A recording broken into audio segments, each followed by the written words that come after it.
Hey, Idea Prov listeners, I want to let you know of a few logistical changes that are coming to the show. We're going to kind of test them out just because we're always trying to grow. First, we're going to change the co-creator segment more towards the beginning to give co-creators a little bit more time and space to showcase what they're passionate about and what's going on in the community.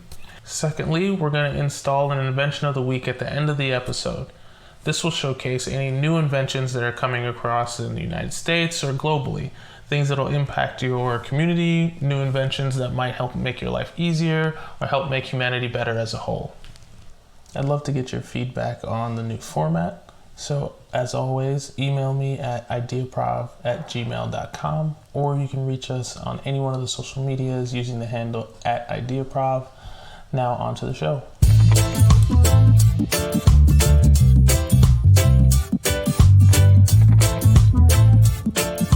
Hello and welcome to another Idea Prov episode with your host and primary co-creator, Mike Pedersen. I'm here with a good friend of mine. We've actually been friends since 17 years now. Forever. I think it's been a long time. His name is Damian, and he does a lot of impactful stuff, not only in the community, but then also from a research standpoint. So I'm going to let him kind of introduce himself, and then we'll jump into his co-creator segment off the bat. So Damian, what's up? How you doing? Let us know what you're all about. Awesome. So as you said, I'm Damian Stoddard. I'm a mechanical engineer. I teach at the University of Mississippi as an instructor of the undergraduate labs, and I do research in blast and impact dynamics. So essentially, we break stuff, blow stuff up just to figure out how we can better design things to keep people safe when things go wrong, right? So to sort of segue into that, because of the teaching and then the research that I've done, I've really made it sort of my mission to mentor students, right? And the reason being is because when I was an undergraduate student, a lot of the times your professor was sort of this individual that came in, gave the lecture, and then left, right? You never really saw them outside of that.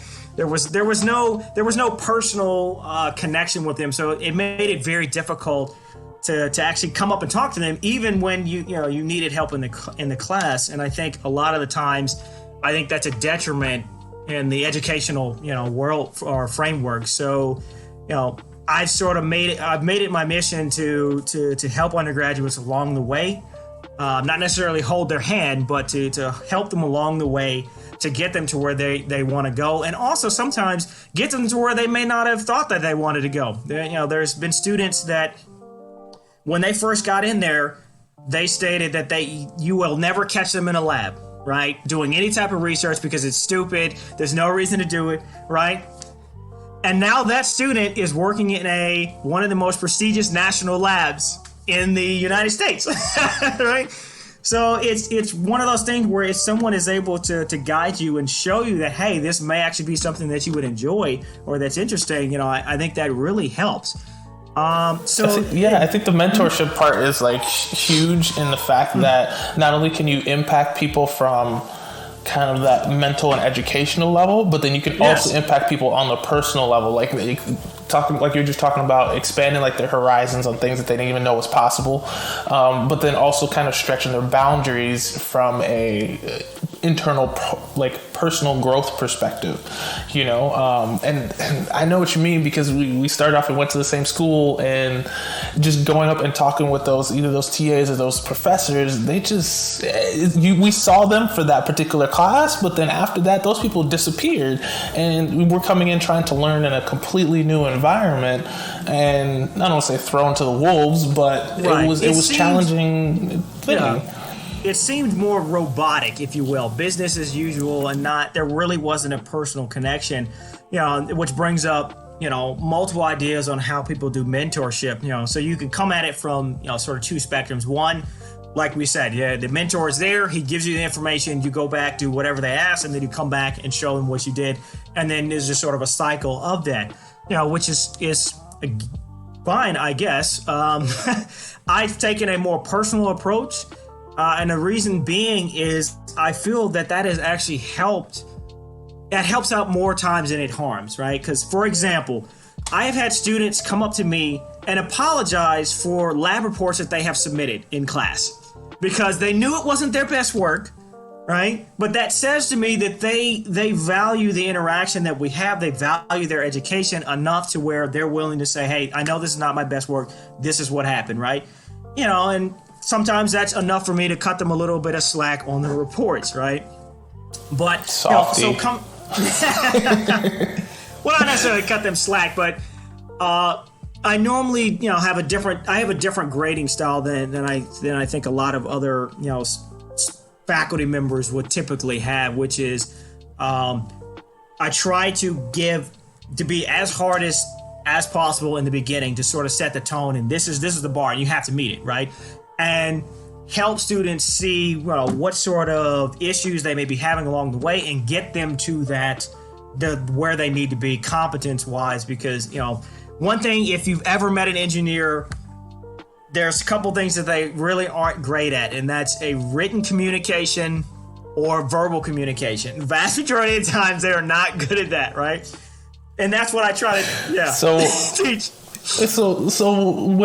Have you noticed any of this in the personal lives of some of your team members or some of your students and stuff like that, as far as a mentorship? Absolutely. I have noticed that a lot of the times, especially because part of the approach that I do is just shooting from the hip sometimes, right? So when we're in the lab and there's like 5 students and 2 of them are new, I was like, okay, I don't feel like explaining this. I need you 3 to explain what you did and how you work this machine and go, right? So they're sort of caught off guard, but it's also in a setting that allows them to be a little bit safer. There's no stakes at play there, right? I'm there just in case they forget something, but it gets them in the mindset of, I need to be able to communicate this information to someone else, right?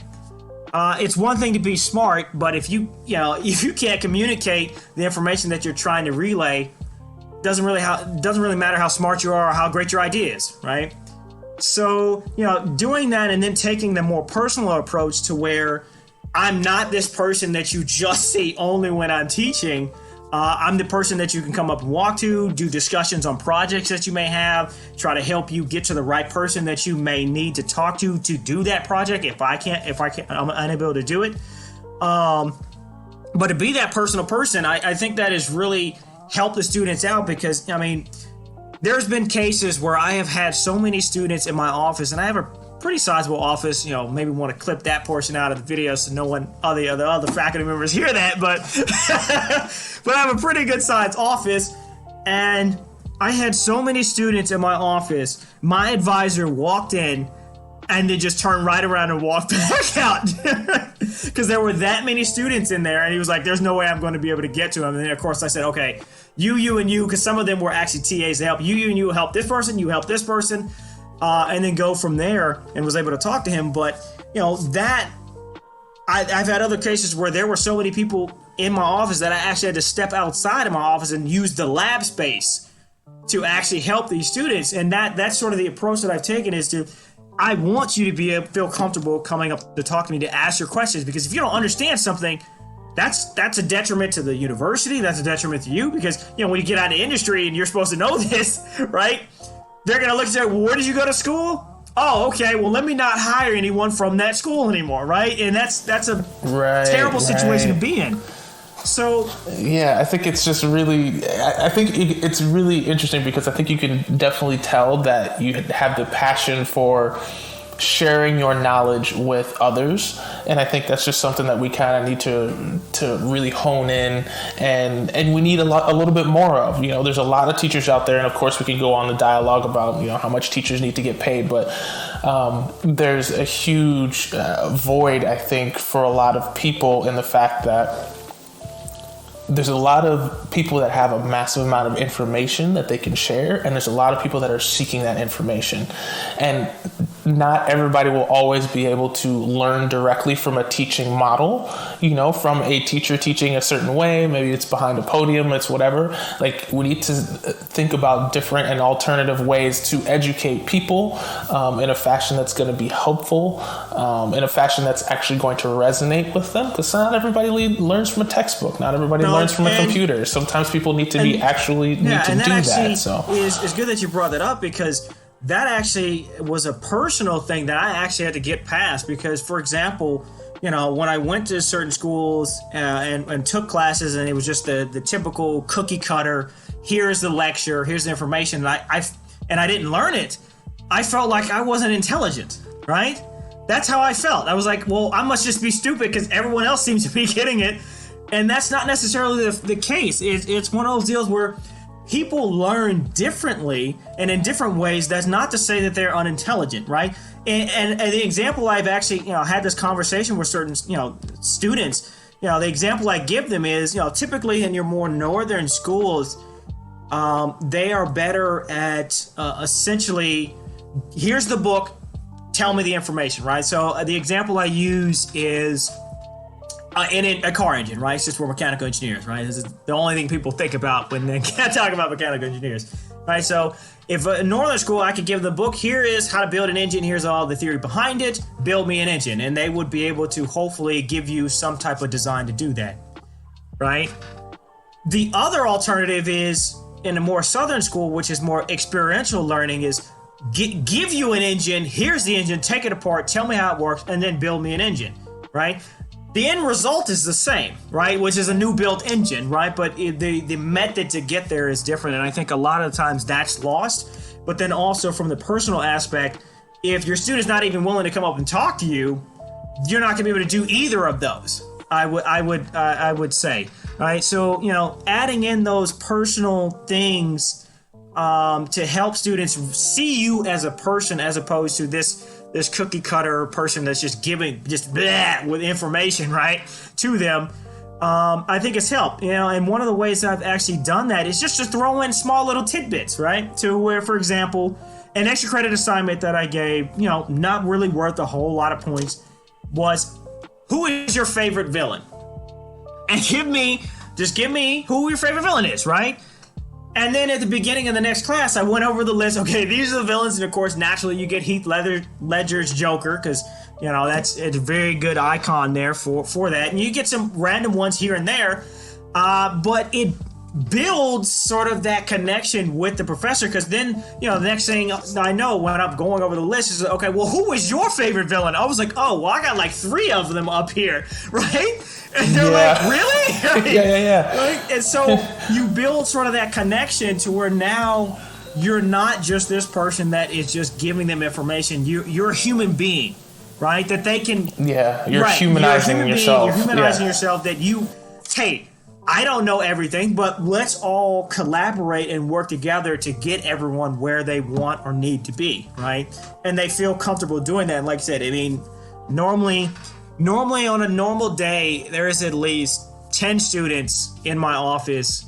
When reports start to come out after the first grading, it is normally about 30 or 40 students. But the whole goal there, like I said, is really to get them interested, one, in their own learning, and also just a thirst for knowledge. A lot of times, I think, in this sort of goes in a lot of contexts, which is people treat their job just as that. It's just a job, right? Just a way to make money to get whatever they need, and I understand that, but it's also one of those deals where if it's just a job to you, you may not necessarily be putting in the enthusiasm and effort to really make a difference in that field or in what you're doing, right?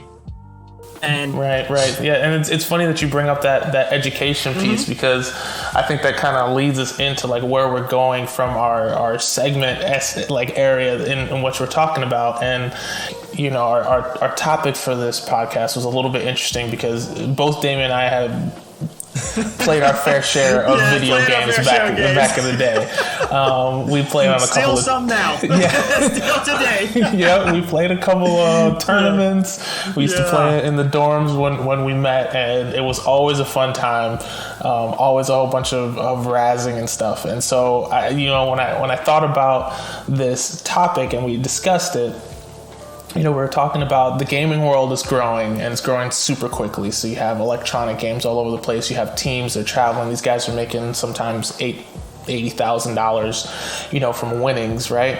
And the old adage has always been, we don't necessarily want shooting games for kids and stuff because it incites violence. I think that's a conversation for a little bit of different trajectory. But it says, however, like there's some educational games out there, but they've never had the impact of the traditional games have. So you're talking Gears of War, you're talking Call of Duty, you're talking Halo, all the rest of them, right? So is it possible to make an educational game to help growing minds learn and have fun in like a non-yuppie way?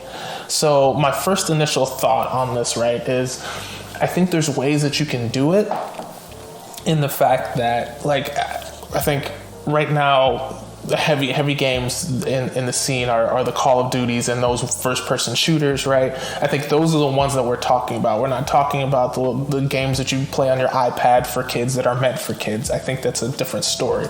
So getting through to parents that this particular shooting game is okay, it is actually educational, is probably going to be rather challenging. Yeah, very challenging. But I think that there's ways in which that you can do it, right? So one of the ones that came into me is with those shooting games, how is it that we could teach kids, right? And so, of course, you being mechanical engineering, like there's blast and dynamics and impact and all that kind of stuff there. And then I'm also thinking of one of the ways that I always used to kind of think about it was about like throwing grenades into games. Like all that is just complete geometry. Like if you know geometry, if you know like how far, if you know it's physics and throwing things, it's all kind of the same thing. So I guess maybe we have to get with game creators or something in that nature to kind of figure out, hey, maybe instead of just throwing that actual grenade, you show the arc, or you show the degrees, or you show, the distance and stuff like that. So that way that can be, I don't know if you can calculate it, but maybe you throw some metrics or something on the board after that particular round is over. Yeah, so I think, to piggyback on what you said, I think that brings up an interesting point is one, the approach of how we educate people utilizing these games. Because there's one thing, a couple ways that you could do it. You could do some sort of subtle learning to more passive learning, if you want to think of it that way, to where you just put in little tidbits here and there to essentially get people some knowledge of it, or just the overt, this whole game is designed to teach you this, right? And I think, unfortunately, with the latter of the two, that is generally either not going to be fun or it's not going to be entertaining enough to hold people's attention.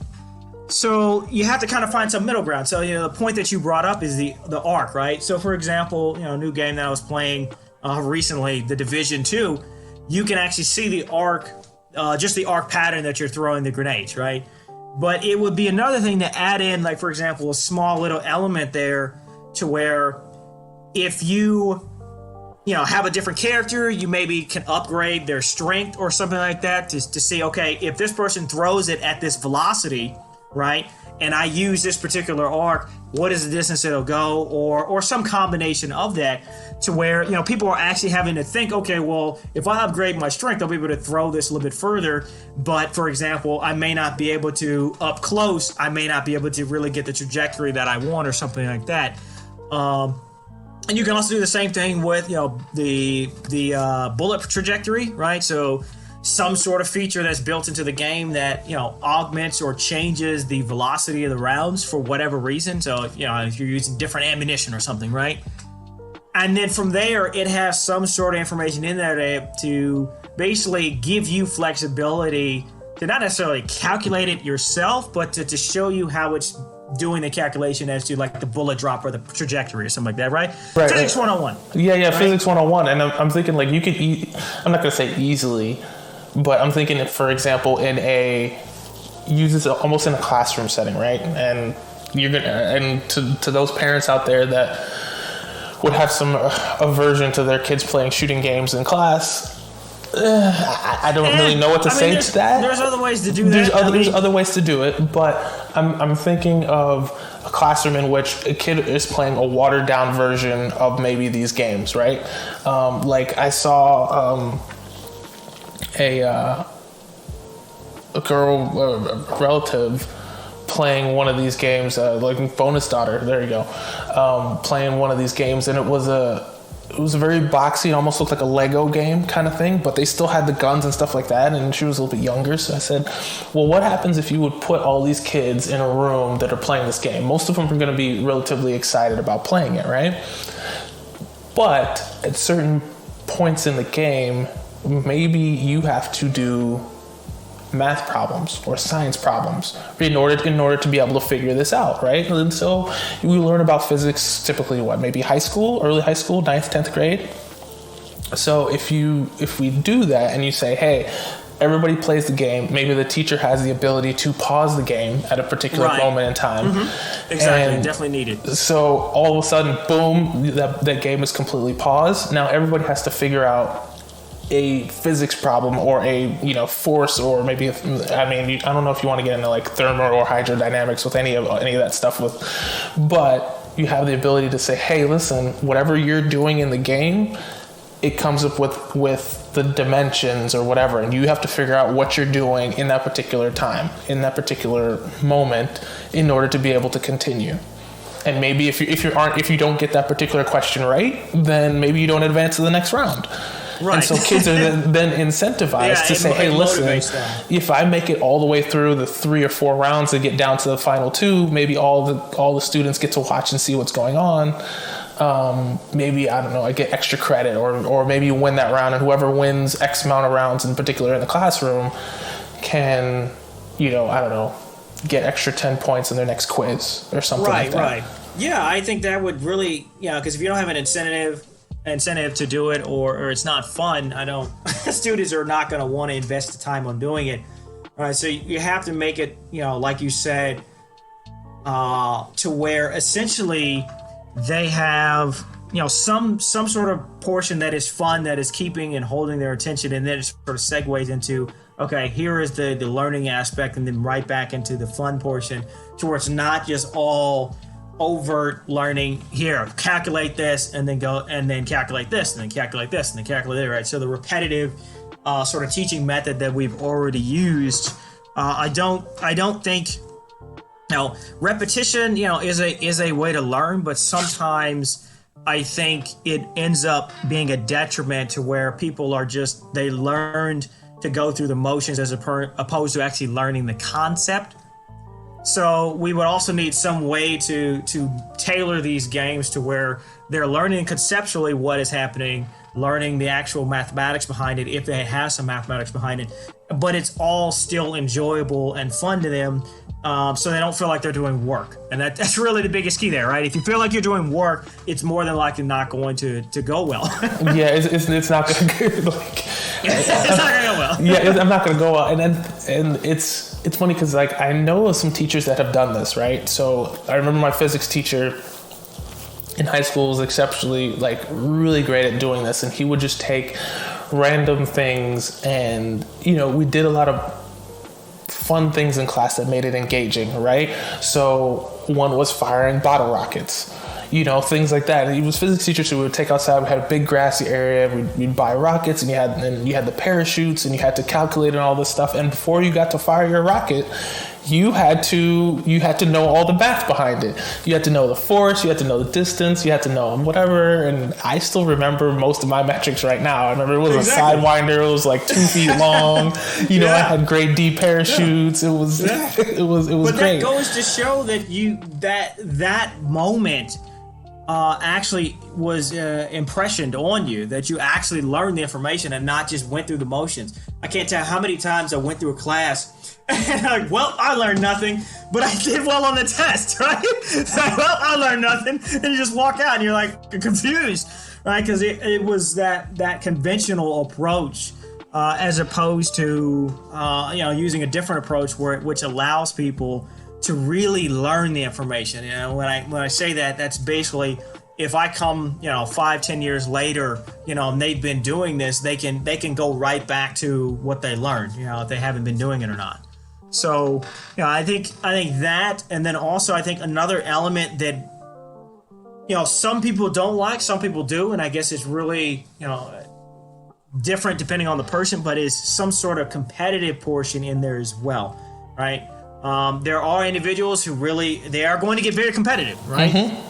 That's what the game is for. Like, you're competing. Right, you're competing. And so I think back to when I was in high school, and I can't remember what the team was called, but basically it wasn't like a debate team, but it was like a sort of a trivia type team, right? You have 4 people on a panel, you have these buzzers, and you buzz in whenever you have the answer. But the fact that it was competitive sort of gave you a little bit more drive to actually want to get better and learn all the random facts or information to be able to compete. I also think that too much competition is also not good. Some examples I can give you is just from my background is, in the research field, it gets very competitive, and now what that ends up doing is no one wants to collaborate, right? Which is absolutely a huge detriment, because you get into these cases where you have 2 people working in the exact same field. One of them has some information that the other one needs to understand a concept, and that other person has information that the other one needs to basically fully develop the understanding of the field, but they won't talk to each other because it's too competitive. Right, because they don't want to give their ideas to someone else that's then going to turn around and get research funding, and then they won't get their research funding, right? But my thoughts is why not just come together and you both put in the money for the research funding for a better, well-rounded argument, right? Yeah, and so that brings like a team aspect to everything too, right? Exactly. So like you need a team aspect, and it really needs to have some sort of competitive aspect in there. But like I said, it cannot be too competitive, because then you get into the weird sort of context where then it ends up being basically a double-edged sword, right? You end up getting past the point of where you're no longer cooperative, you're just trying to do every man for himself, which I think is not a good way to do that. Right. Now, I think you hit on a good point, because I was thinking, especially from a competitive aspect, when I was it had to have been, I'd say maybe 7, 8. We had these things where we would go around and we would do multiplication tables, right? And it would be competing, like one person would be standing in the row of kids and everybody would be sitting. And the teacher would show the multiplication table on the board. Whoever could answer first would get up and walk to the next chair, and you walked all the way around the room. And I remember I was pretty good at math. Right. And so my goal was I wanted to get around the room twice. just lap everybody. I'm like, nobody is standing up on my watch. Nobody's taking my spot. I'm destroying it. And I got to do it. I got to do it once, and it was fantastic. Yeah. But I remember I would go home and I would analyze and drill multiplication tables in my head just because I'm competitive. Now I realize not everybody has that competitive streak in them.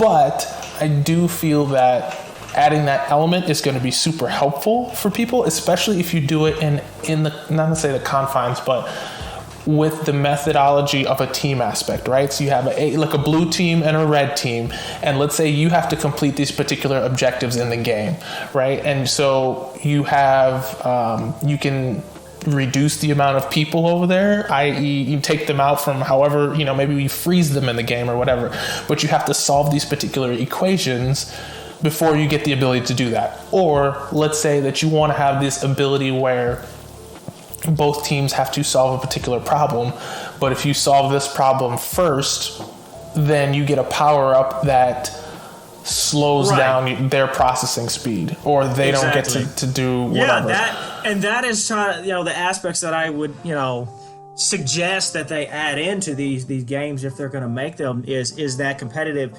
but not so competitive that it's every man for himself, right? You have to have the team element there, right? Because without the team element there, one of the skills of you, for example, lifting up your fellow man to help them get to where they need to be is also an issue. So say, for instance, you have 2 teams, right? And and it's a shooting game, right? Just this is just an example that I'm just coming up with on the fly here, so don't write this down. But 2 teams, right? 8 on 8, and each of the teams, right? It's a shooting game. They have to be able to calculate. They each have different rounds or whatever that they're using, which give different velocities. They need to be able to calculate the trajectory at 100 yards. What is your velocity, or what is the bullet drop, or something like that? And they all have to do that individually, so that basically the moment you get it for that person, they are able to actually be in the game and shoot, right? Ooh, or something like that. But obviously, you don't want to just be the only one there, because, for example, the other team is 4 people, right? Or 8 people on the other team, and 2 or 3 of them have done it, right? So it would sort of instill, okay, well, maybe if I already think I have the answer, maybe I can help my teammates out to get that answer that they need, right? To give it that more cooperative sense. Okay, this is what I'm pretty sure the answer is, and then sort of give them the ability to time when they put their answers in, right?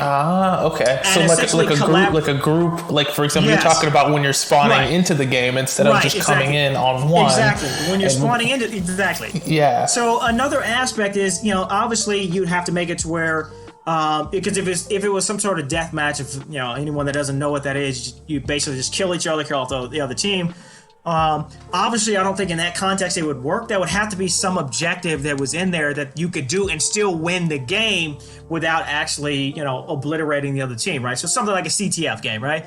So you get there and you can capture the flag, but if you're the first one there and you're done 3 minutes before everyone else, you may have time to keep capturing all the flags. Capturing the flag, yeah. Capture all the flags. Versus, the alternative, which is, you wait. And, you bank on the other team getting one person there, and you end up getting killed. And once you're dead, it's over. It's right? a wrap. It's a wrap. And then now it's a 7 on 8 or something like that. So to give it to where, they have to not only be able to do the mathematics behind it, but they have to have some sort of strategy behind it as well. So, okay, maybe we'll only send in 2 people, at least one person to cover the other person, to make sure we can at least do something before one person just goes in there and just sprints for the flag thinking they're the first person there, and the other team already got 4 people with the answer. Yeah. Get mowed down. Just sort of trickle in and get mowed down. Yeah, that's not happening. But that strategy piece is huge, because then that's going to teach kids to not only just not necessarily work for themselves, but work in a team aspect. So they said, okay, I can get the answer myself, right? That's great. But but I can't win. Like the probability from a mathematics standpoint, the probability that I'm going to be able to win this game by myself out there is going to be small. I'm going to need a team. So it not only is going to instill people solving the game problem as far as being able to play the game, but then also saying, hey, I need a teammate to be able to assist with this. So before I drop into the game, let me help my teammates, so that way we can drop maybe 2 or 3 people into the game, which increases our odds of winning the game. Exactly. And it also helps helps people realize where they may be deficient. So say, for instance, instead of you calculating the drop point, right, you need to calculate some other aspect in the game that you may not necessarily know all the mathematics as well. That person on the on your team would hopefully be able to basically see people as puzzle pieces and moldable pieces, as opposed to a box, right? That everything fits nice and neatly together. It's okay, I may be deficient in this, but I know this person is good at this. So as a team, we are better overall as a team versus just me by myself, right? And I think a lot of times that is not really done in a lot of games, or at least I would say the people who are wanting to be competitive but aren't actually in the gaming competitive realm, 9 times out of 10 see themselves as, okay, I have this skill. My team needs to get with the program because I am the centerpiece here. I am the main cog in this wheel. Right. I am the man who is getting everything done. I'm putting the team on my back and carrying these losers to the win, right? Versus, no, I may not be this good at this. I may not be as good in this aspect as this person, so I'm going to need that skill, right? I mean, it's It's very similar to what has happened in Overwatch. So any of the people who may not be familiar with that, different characters have different abilities, right? So naturally, these characters, because of their different abilities, are going to excel at doing something different, right? So with that being in mind, it has exposed a lot of people, coming off of the original Call of Duty or Halo, who were basically just one-man army, right? So where, yeah, you're good at shooting, but so what? Right? There's other aspects. It only takes you so far. Only takes you so far. And in that game, it doesn't take you far at all because, for example, if you're good at shooting, and you have certain characters in that have the ability to have shields, right? You have to shoot through their shield versus there's other characters that don't necessarily, that's not really a detriment to them, right? They can just walk through that and not necessarily care about it because they have their own shield, right? And you sort of have to depend on them to be able to do that so you can even get in range to shoot someone, right? So what if you have a perfect shot if you can never shoot anyone? If you can never shoot anybody. And the thing is, right. like, the one part that I think would be kind of neat is like if we're spinning off of, let's say the Halos, the Call of Duties, the heavy shooting games, right? If we have something that's more of an adventure-focused game, right? And so oftentimes the campaign modes for those games, which is, to those listeners who might not be super versed, you'll have a general multiplayer mode, which we'll play with other people online. And then in the campaign mode, you're just playing with a computer-simulated, storyline, right? So in those computer simulated storylines, like this could be a perfect opportunity that if you were to build a game educationally, you're going to need other people with different skill sets. So maybe if you develop this for a classroom or for younger individuals, you can say, hey, we're going to need, let's say, 4 people on a team, right? And so you're going to need somebody who's really good with mathematics, maybe somebody who's a little bit better with trajectories and physics and things in motion. You might need somebody who's a little bit more versed in geometry and angles.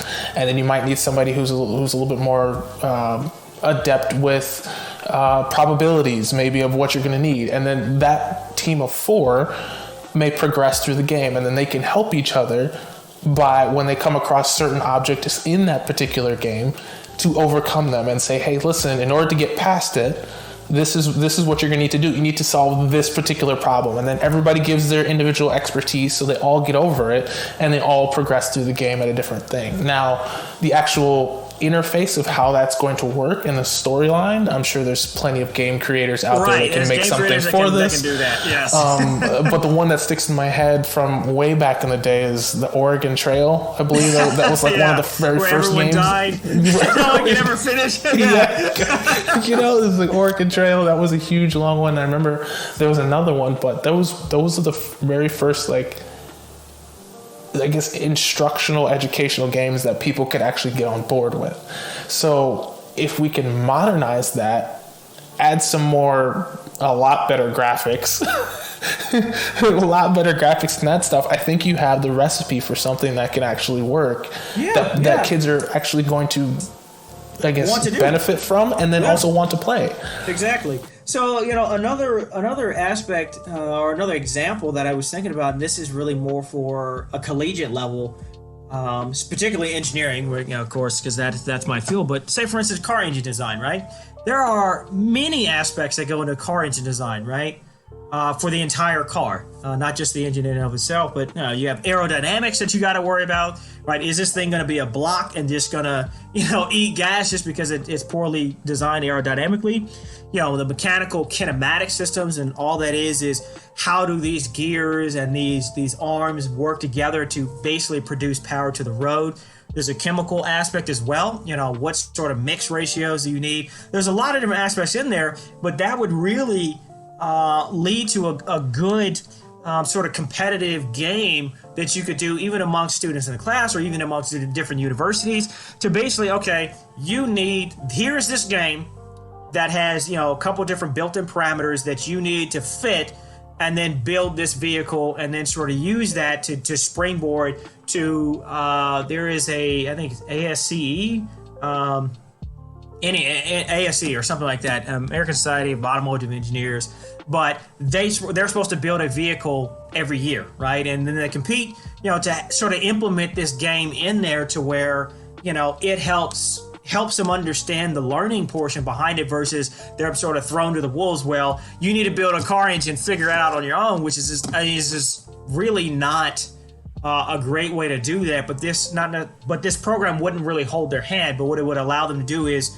they would be able to work through that and sort of in a competitive manner, get all the aspects that they need, and then build that vehicle, right?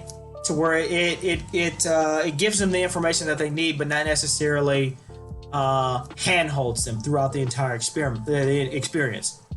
Yeah, and I think that's good because you have to build that autonomy when you're doing this, right? You can't have them just completely have their hands held. Now, pivoting to whether, like I always like to kind of look at it from an impact perspective, right? So if you're having either at the collegiate level, high school level, maybe even middle school level, depending on how you're developing, I guess what's the impact? Like what are we going to be gaining? Of course, we can say hopefully we would encourage kids would have better maybe test scores, even though maybe test scores aren't the end all be all. But I'm thinking the overall impact of this would be something in the lines of you're going to create teamwork within individuals. You're going to be able to get a better experience, a better engagement from kids, because kids they naturally want to play games, right? They're gonna always want to play games more than they want to read from a textbook or something. You have to make it fun for them in order for them to want to participate. And if they play these games already, why can't they transition it, right? I'm thinking of a high school kid playing Call of Duty. It's fine. He's in 11th grade, he's in 12th grade, whatever the case is. If you can, I think you can make a game that's fairly similar. If he's playing this at home, he's just playing the game straight through.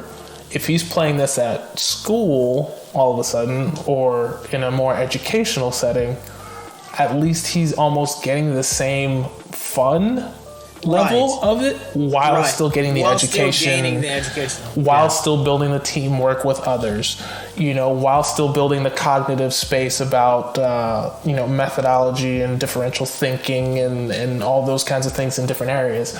So I'm thinking, now, will a game developer make it? Maybe. I don't know. Maybe not. I don't know. Maybe. But you also brought I would also bring up another point that I think would also help is retention of the information. Right? You generally remember things and events that were either fun or exciting or in that context. So if you make the game fun enough, the retention of the information, I think, will be better. Right? Like I said, it's I can't tell you how many times I've taken a class. It's like, well, I learned nothing. Right?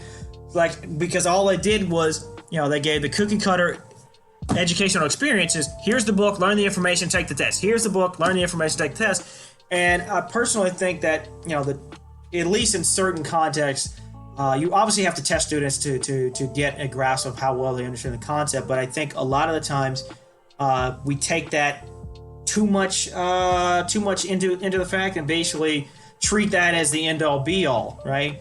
You can still learn after that test, right? That's one. And not only that is, I think tests would be better suited for essentially understanding where people are deficient, right? Because it's one thing to be deficient and not know it, right? And another thing to be deficient and know that you're deficient and know that maybe you're not going to get it and you need to actually consult someone who's an expert on that. And that I think will instill more of a collaborative approach as opposed to, typically in the education system, everyone is tested against everyone else. And like I said, it's a free-for-all, every man for himself. So I need to know all the information for myself. And that I think is unrealistic, right? If I was to try to learn every aspect of a car, right, I'd be here all day, right? I'm only concerned research-wise, in my standpoint, okay, if I run into a brick wall, is this person going to live, right? So I have that expertise versus another person who has, okay, well, if aerodynamically this thing is going to eat, I'm basically just making a trip to the next gas station, because they are dynamically, it's very poor, it runs very poor, and that person has that expertise, or someone else that's concerned with another aspect. But like I said, that would, I think, help in terms of the collaboration and help people understand that sometimes it's okay to not be an expert in this area. It's enough to know a general idea of what is going there. That way, when you're interacting with this person, you can actually understand some of what they're saying, right? Because one of the issues we have in the engineering field is you have an expert in this field, an expert in this field, and they're unable to find that middle ground to help explain where one side correlates with the other side. Right. It's huge that you bring that up, because I think for a lot of people, and I should say a lot of people, the thought process is, right, in traditional education systems is, like you said, every man for himself. Everybody wants to learn. You're supposed to learn, like when you, like we go through this big giant lens of, K through 12, learn as much as you possibly know in as many different areas, and then you're supposed to know everything, jump out in the world and be fine. Exactly. Right? You're supposed to be able to figure everything out.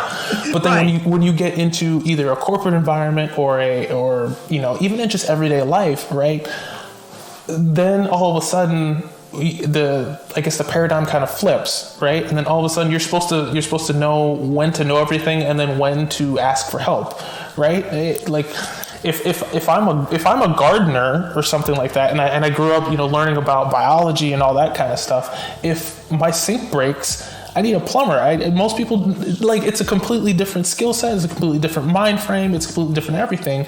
And so you go seek the experts in those places. So why don't we instill that same thought process and growth process in a younger generation to say, hey, listen, here's a general sense of what you want to do, but at the same time, like, use teams of people to solve problems rather than trying to fix it all yourself, right? Rather than knowing all yourself. So I think that team aspect of it, and then of course, like you said, the retention of information is massively huge as well, because I'm thinking of one that came to my head when you were talking just now was the concept of like a Wild West shootout. Like, everybody's seen that like saloon thing where you have two, gunmen and you fire. Like, I'm thinking of that as a perfect game analogy where two students could play against each other, right? And as soon as they both have to solve the same problem, whoever solves the problem first gets to, I don't know, their particular individual avatar gets to blow up the other one. I mean, of course you can reduce the violence on that. You could kidify that, if you will, and you could say, hey, one person, evaporates into smoke, or, one person gets a water balloon tossed at them or something like that. But for grade school kids, I'm thinking that's a pretty good way to it builds their competition juices, helps them to solve problems, and you can do it back in that team aspect as well. But I think it's huge because then you're able to associate what you're learning with things that are happening in that almost kind of real-time format, right? So when they leave class that day, you're hoping that 8th, 9th, 10th grader, whatever the case is, will be able to talk with his kids and be like, yeah, well, I solved that particular math or science or English or geography question faster than you did, and you got slapped in the face with a pie. And it's going to be like, it could be a little cheesy. Right, but it's still something to get them going, right? Right. And I also actually thought of an example that might, at least in the physics realm, right? A water balloon fight, right? You got 8 people on a team, water balloon fight in the game, and that you should know. If they're teaching physics at any level, you should have some ideas to the equations that you need to use. But in the game, say for instance, they don't tell you what any of the parameters are. They only give you a couple different things to actually to be able to identify those. So say for instance, you throw this thing and it goes a certain distance and it takes a certain amount of time for it to go there, right? From there, you should be able to actually do more calculations and back calculate what, for example, maybe your velocity was and things like that, to where it's not, like I said, the hand holding to where you're given all the information and then you have to crunch out some number. I need to figure out which of these equations I need to use to solve this problem. But the whole goal there would be to, each person may have a different pieces right? And you all have to come together to then have this water balloon fight, right? So another aspect that I think is also that we really haven't touched on is we need creative ways to do this, right? Like people actually are going to have to sit down and think of a creative way to essentially get this information across to students in this game. Because, for example, one of the things that I've always tried to do is come up with better ways to instruct the students so that when they are thinking about this, they either at least retain what I was going over when I was doing the instruction, or they were so interested in this example that I did that they didn't even realize they were learning, right? So for two examples I'll give you, one of which is the written communication, right? So I told you, undergraduate research and also just in class, I try to stress that because if you have no written communication skills, it doesn't really matter how good your idea is. No one's going to buy it, right? But with that in mind, so what I did was I just did a simple procedure. I said, what I'm going to do is you guys are going to, half of you are going to close your eyes. The other half are going to observe. I'm going to do some action and I want you to write down the procedure on what I did. Right? And then we're going to give your procedures to the people who didn't see anything, and they're going to do it, and we're going to see if you get the same result as when I did it. Right? And then what they quickly realized was a lot of them left out a lot of details, right? So you have, that creative teaching method that I think would ultimately help get the point across. And then another one for, and this is really more on the research side and also some of the outreach to high school students or middle school students is a Nerf gun fight, right? So you have 3 or 4 students have a Nerf gun fight and you record it with some type of video system. But from that, we could teach them how you can use your camera to find the velocity of whatever projectiles and sort of the physics behind what is actually happening, right? But those creative ways to make it to where it's, like I said, make it to that subtle learning, right? You don't even realize you're learning something. And then all of a sudden, you realize, oh, well, I know how to do that, right? Versus, like I said, that in-your-face textbook approaches. This is the equation. This is what you need to learn. This is the concept behind it. Now go do something great with it. I think most of the time that ends up being an issue with a lot of students. You're like, well, I know how to do this calculation, but I don't conceptually understand why I should even know it.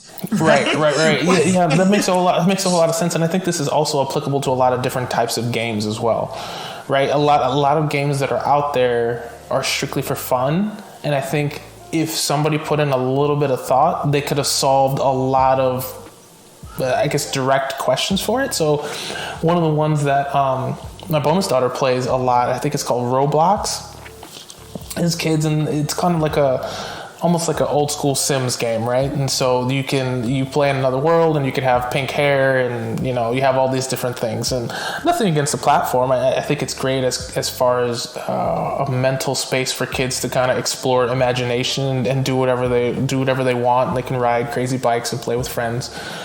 But I was thinking about it with the game, and she can build houses and she can build she can have cars and all these different things in there, and restrooms and patios, and have a pool. And it seems like every 2 or 3 days she's like, oh, look what I put in my house, and look what I did in my house. And I'm just like, with everything, like she likes playing this game. I said, if the developers of this game added just a little bit of education with it, like, hey, what are the building materials that you're using for your house? Is it wood? Is it steel? Is it brick? Exactly. I said, as far as interior designing, what color patterns are you looking for? And you're help building those skills in a very subtle way, but it's still going to resonate as far as what's happening. Now, I think they do this in some games, right? Like if you're building a ship, they say, hey, you need wood, you need metal, you need, whatever. So it's like, okay, I get that. But, and at the same time, there is an argument that sometimes kids just need a creative space, right? They don't always need to be nonstop learning. Right, But I feel like in a lot of these, I get that. But I think there's just a level of curiosity. If you're in the education setting, that argument doesn't hold up, right? Because in the education setting, you're there to get an education. Your time after that is different, right? But to piggyback on what you said or what you just said, we could also try to add maybe potentially some sort of consequences to these decisions that they make. Because the example you brought up is house building, right? You can build it out of wood, you can build it out of brick, you can build it out of steel, this, that, and the other. But say, for instance, you have some weather aspects in there as well. So all of a sudden it gets really hot, and you built your house out of nothing but steel. Now your house is 200 degrees, right? Because you built an oven. Your character doesn't make it into the next round, right? Yes, that makes total sense. Or you build it out of brick, and all of a sudden, it's very good in the weather. Or you build it out of nothing but wood, and weather all of a sudden blows it away. Lightning strike and burns up. Like these are real life applications of things that happen. And not only that, but I also think that would help with the internal aspect of kids' brains as well, to realize not to say that there's consequences for everything, but to show them that cause and effect. Hey, cause and effect. Like these things happen to regular people on a regular basis. Unfortunately, people's houses burn down. Unfortunately, people make mistakes when they're using building materials, and so when they get into the real world and they see these issues happen to people, it's easier for them to process because all of a sudden they've seen this in their game as well. Right? They're not asking questions because they're totally mystified when something happens, because they said, oh, well, I saw that in my game and that makes sense. That's what happens when X and X happens, So finding that educational tool. So I think we got some really good stuff here from like an overall perspective. Okay, yeah, so I just want to bring up just this is total sidebar stuff right now, but it's also in the education system. We said cause and effect, and my mind just went to this conversation I just had with this student. I don't still understand the difference between the two words, effect with an A and effect with an E, right? So I should have learned that at some point, but I still don't get. It's something that doesn't compute. But I feel like if it was in a game or some sort of setting, I might have retained it better. Right? Yeah. So I don't know. So maybe. So grab your pen and paper, because I actually saw an illustration. I'm going to school you on this real quick. Let's school me on this. So apparently there was two people, and one's sitting next to like a pool, right? Okay. And one pushes, and believe me, any listeners out there, if I get this wrong, feel free to comment. Feel free to blow me up. I will absolutely love being corrected and school me when I'm thinking I'm schooling somebody else. Right. But so two people next to, like, let's say a pool. Okay. One pushes the other one. Okay. The other one falls and is in midair. That is the effect of being pushed. Okay. So you're falling. The effect of being pushed is you falling into the pool. Okay. Right. Now, no, not that you're in the pool, that you or in turn have been pushed. Okay, right? Start over. So one person pushes the other one. So the guy that is getting pushed, he has been affected by the push. By the push. Okay. That is the E. So his action of falling was because of being pushed, and that's the effect of being pushed. That's the effect. Okay, he was affected with an A when he was actually fully in the water. That was the affect of what was caused. Of the action, which was the push. Correct. Okay, all right, I think I got that a little bit better. Yeah, right, everybody got the lesson. Creative ways to teach, guys, and then also engineers, I just want to put that out there. Engineers are generally not good with words. So we're better with numbers, right? Better with numbers. Okay. I swear I'm smart. I swear I'm smart, guys. I'm doing research on body armor and trying to develop a new body armor. Okay. All right. So we're all getting shot because of you. Yeah. Right. Exactly. All right. So to summarize, to recap, here's some things that we need to do from a gaming and educational perspective. So one is definitely bring we think helping with a competitive element to the education will help kids to learn better, because then they can try and execute faster. I think there's a little bit of an element there that we have to look at in regards to not every student learns through competitive speed. But at the same time, I think that will help a lot of kids in that fashion, building games that will help them. Adding a team aspect to it, so that way they can learn to kind of operate in teams, and that will also bring a strategy element to it. So a teamwork aspect from either solving in different forms, having different specialties or not, and then also this will improve the retention of the information and improve the creative ways that we look to solve things. And we use different skills for different tasks in kind of a co-op and gaming form. So if we were to translate, let's say, a Call of Duty game into one of these games, we could say, hey, let's make this into two teams of a red and a blue team, in which they have to solve particular problems in a timely fashion to be able to come into the game. And then once they're also in the game, if they want special adaptations, special configurations for their team members or whatever, they would solve different problems. Maybe they get an extra life, or maybe they get extra ammunition, or extra attributes, like body armor and stuff like that. And so by adding those elements to the game, we can kind of add an educational piece to the game while still preserving the integrity and fun of the game, to make it enjoyable for kids to participate in. Yeah, absolutely. Yeah, I agree with all that that stuff that you just went over. Unless we can do that, unfortunately, it will not have the impact that we're really looking for, which is to help educate and push the education further. Right, education system further. Yeah, and it's all about kind of making sure that we kind of push the education system forward. There's a lot of other avenues and ways in which we can do that, and I think gaming is one of those ways in which we can really push the envelope while still making it fun for people. So I think that was a really good show. We got into a lot of really good points.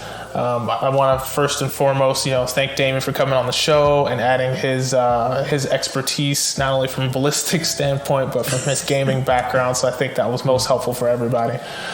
Yeah, so it was a pleasure being on. Excellent. So for all of our listeners, make sure that you can tune into us. You can find us on Google Podcasts and Apple Podcasts and Spotify. And we're always increasing our platforms that we're trying to be on as well. You can also find the show at ideaprov.live. Follow us on all of our social handles on Facebook and Twitter, Instagram, LinkedIn, and even have our YouTube channel where you can find this episode. So until next time.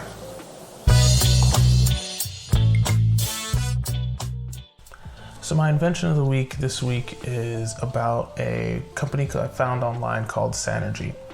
So what this company does is it converts waste into reusable energy, right? So this is heavily predominantly for expanding cities in like third world countries or just not as developed countries. So you're talking like Bogota, Colombia, Mumbai, India, Manila, the Philippines, Dakar, Senegal, places where the population is booming and traditional sanitation methods may not work to the likelihood of first world countries, right?